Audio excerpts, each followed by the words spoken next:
Hello again, and welcome back to the second video in a series regarding um,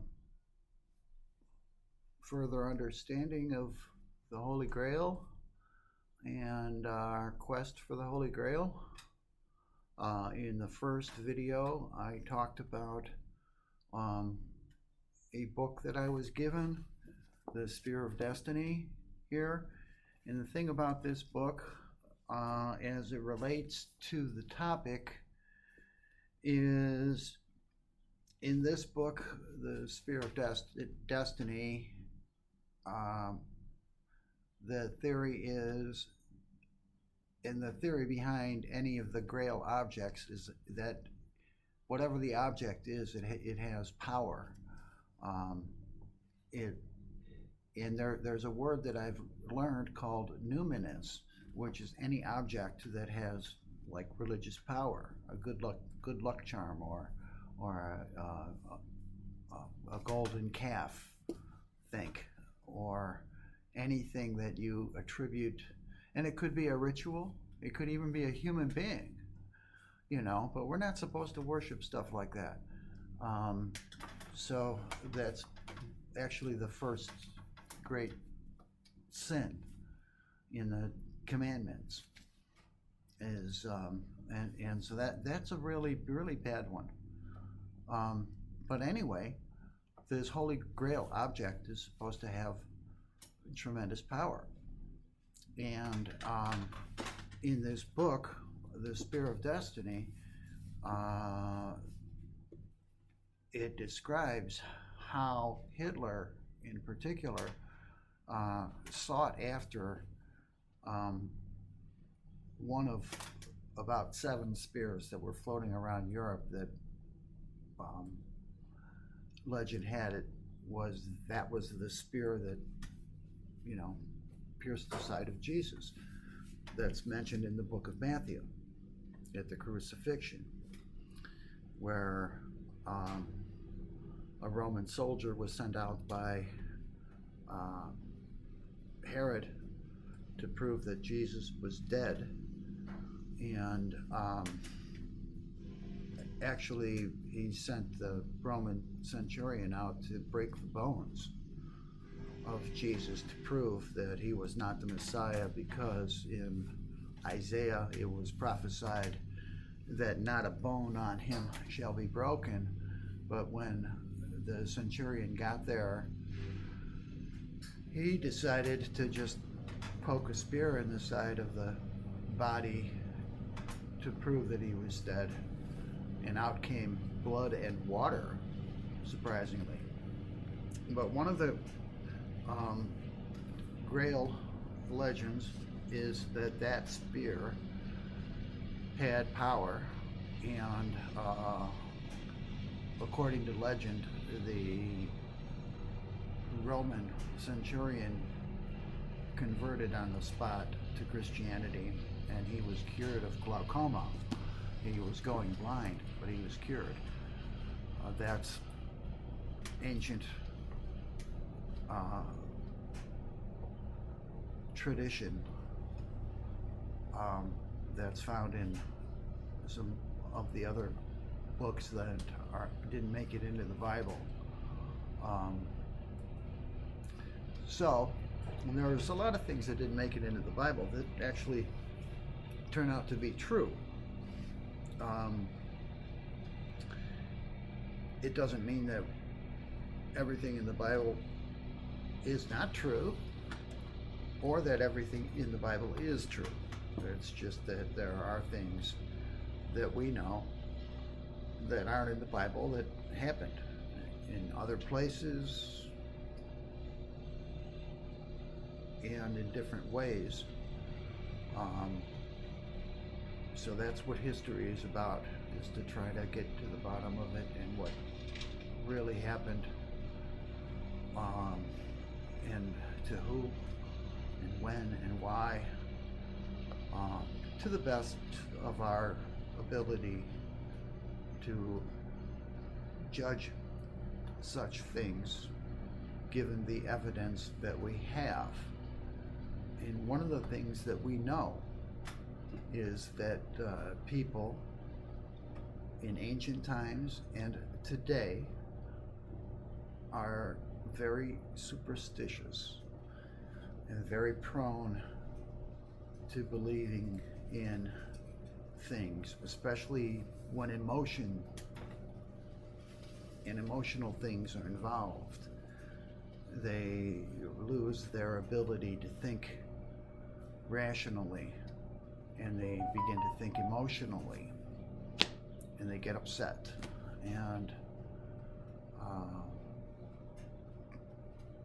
they begin to act irrationally. And so that human tendency is unfortunately often used to take advantage of people, and they don't know oftentimes that they're being taken advantage of because their emotions have now taken over their ability to think straight. Anyway, back to this book, The Spear of Destiny.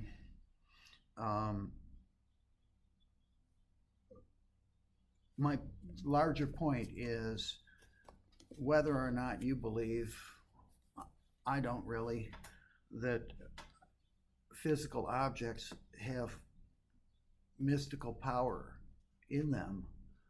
The point is that in history, people have believed such things. And I'm not here to say whether it's true or not.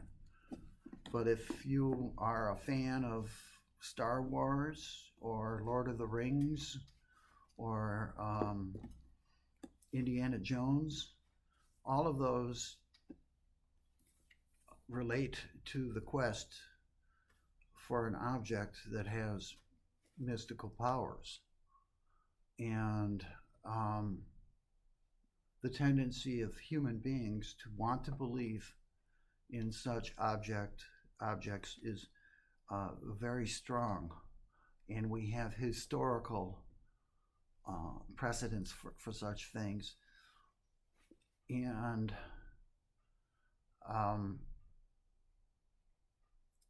it is today the same as it was in antiquity. We have examples in many different cultures of objects that were revered. Think of a scepter of a king who would hold the scepter, which was said to have power, or in maybe Native American cultures, before going into battle, they'd hold a staff with, feathers on it or whatever, but it was be the symbol of authority to go into battle or to bless a campground or whatever. But there are things that are said to contain magical power. So the question is not whether or not an object has magical power. That is a separate question than the one that I'm asking right now. Or not, I'm not asking, I'm making a statement that the more significant question is, what do people do about it when they have belief that such and such a thing has such and such a power? That is the more important, well, maybe not the more important question.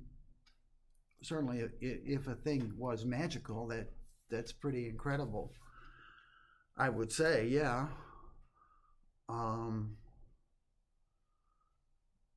But the significance of such an object in people's belief and in history is more impactful than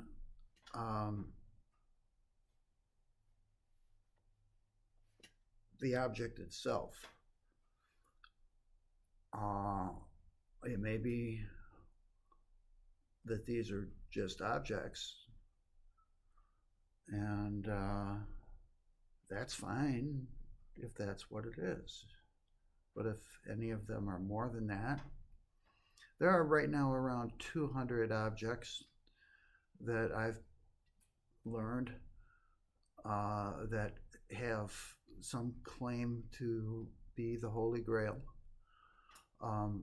This one, to my knowledge, is pretty unique in many of the ways, but it also connects a lot of dots that the other ones don't seem to be able to connect. The one I just learned recently about salt and the Holy Grail may have been used to contain spices that may have been used in the burial or the preserving of the body. Well, salt certainly would have been one of those. And then, I mean, that is a brand new connection that just moves my theory further along. And it's interesting, through these several years, as I keep learning more and more about this object, everything seems to connect more and more to my theory that this indeed could have been an object used by a rabbi carpenter in around the year 100 AD or thereabouts in the region of Palestine and Judea in those days. So it's pretty interesting. I'm interested in knowing what you have to say about it. If you would give me a like and a share here, and some questions in the comments. If you could subscribe to my channel, that would be great too. And if you have any ideas for future videos that relate to this topic or other topics, I will be doing some other stations with some other interests of mine, and I look forward to seeing you in those. And thank you for spending this time with me. See what else I can say about this right now. I'm a little bit slow at the moment. Let me think here. So this salt cellar object, let me talk about salt a little bit. The Latin word for salt is SAL. It's where we get the word salary from. Roman soldiers were paid in salt. It was a very valuable commodity. It was a currency, actually. And it's interesting, this one blew my mind when I began to think about it. There's a word that we use called salvation. Huh, interesting. How does that start? S-A-L. Salvation. Salt. Saltvation. Whoa, mind blown. Saltvation. Okay. Another data point connected, and a pretty strong one. Linguistically, it's very interesting how words tend to reflect some inner truths that are so ingrained in our cultural psyche that we often just overlook them.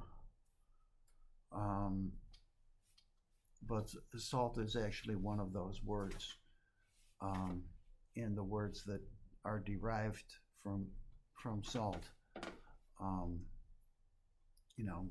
Salute, salutations, Salvador, and many others, saliva, salacious, solve. So solve is kind of an interesting one, because when you think about salt in particular and its properties in the ancient world, it had very strong powers, and it was not taken lightly. In the book by Mark Kurlansky, he talks a lot about the wars that were fought over salt, how it was used to preserve food. If you could preserve your food, your army could march further and you could conquer more territory. But certainly in ritualistic settings, salt would have been one of the more common substances that were used in rituals, which is interesting. When I showed this salt cellar to a friend of mine who owns a art gallery, 100-year-old art gallery, more than 100 years old, here in northern Indiana, he took one look at it and he said, "That's a ritual box." And I said to him, "Yes, you're right. You're a very smart man, because that's exactly what this is. It's a ritual box." And now the deeper question is, who might have made it? Assuming, and it's a bit of a stretch, but I'm willing to do a little bit more research on it.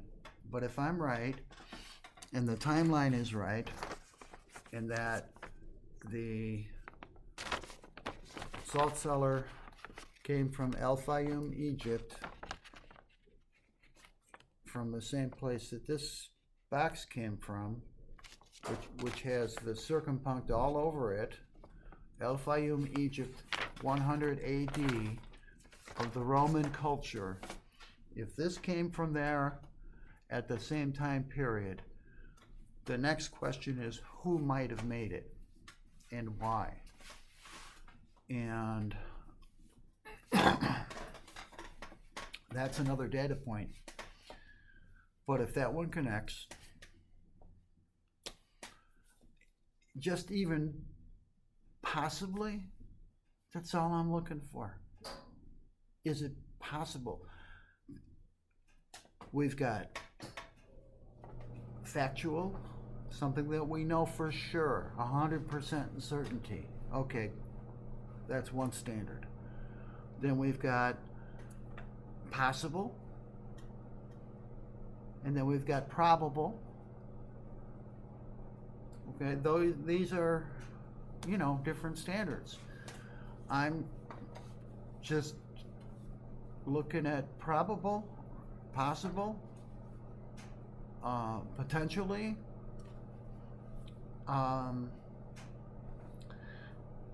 but circumstantially, things seem to be lining up pretty much. It's kind of like astronomy. When you're looking into space, we know that there's some big bodies of celestial objects out there that we can't see, but we know that they're there because of gravitational pull.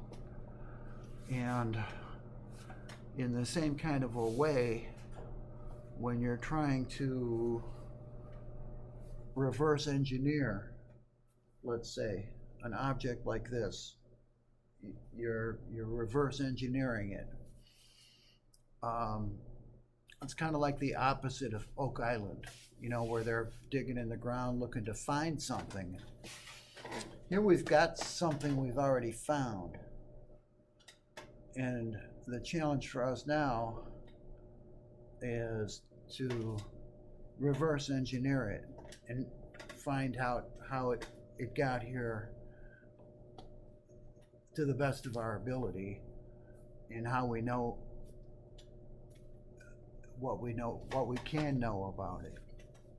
So I'm looking for any kind of help that anybody can bring me to this project, because I think it has some very potentially historical significance, if you know what I mean.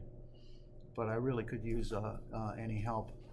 So give me some comments if you want, and like and share, and ideas for future videos, and I'll try to do a couple of these a week or more if I get bored and I don't get shut down for some reason or another.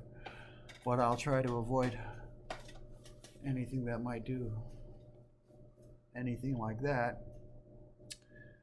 Everything I've said or intend to say in any of my videos will be factual to the best of my knowledge, and if it's my own personal opinion, I will make sure that I let you know that this is what I think, as opposed to this is what's true.